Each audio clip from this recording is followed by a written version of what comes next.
आमाच्या विशेष बुलेटिनमध्ये आपलं स्वागत आहे. पाहूया विशेष बातमी. राष्ट्रवादी काँग्रेसचे ज्येष्ठ नेते तथा दिवंगत उपमुख्यमंत्री अजित पवार यांच्या निधनानंतर बारामतीच्या राजकारणात निर्माण झालेली पोकळी भरून काढण्यासाठी आता पवार कुटुंबीय सक्रिय झाल्याचे दिसत आहे.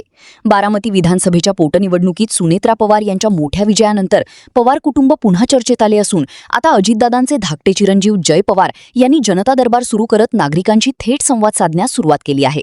अजित पवार हे बारामतीतील नागरिकांच्या समस्या तात्काळ सोडवण्यासाठी नियमितपणे जनता दरबार भरवत असत. राज्यभरातून नागरिक आपल्या अडचणी, तक्रारी आणि विविध कामांसाठी त्यांच्या भेटीस येत असत. प्रशासनाशी थेट समन्वय साधून प्रश्न सोडवण्याची त्यांची कार्यपद्धती विशेष चर्चेत होती. मात्र त्यांच्या निधनानंतर या उपक्रमात खंड पडला होता.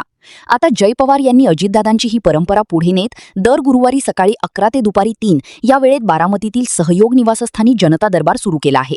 या दरबारात नागरिकांच्या शासकीय कामांपासून स्थानिक समस्यांपर्यंत विविध प्रश्न ऐकून घेतले जात आहेत.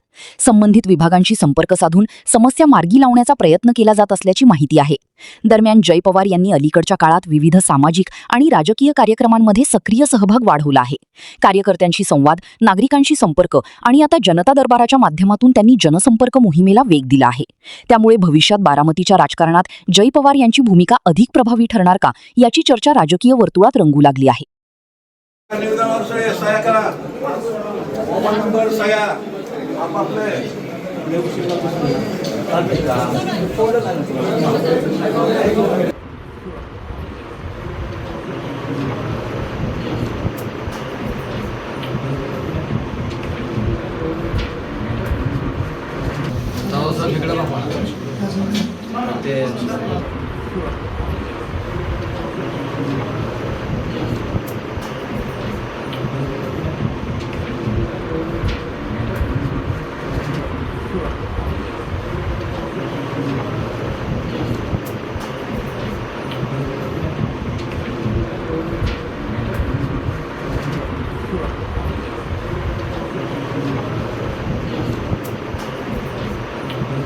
आमा चॅनलला लाईक करा, बातमीला शेअर करा, सबस्क्राईब फॉलो करायला विसरू नका.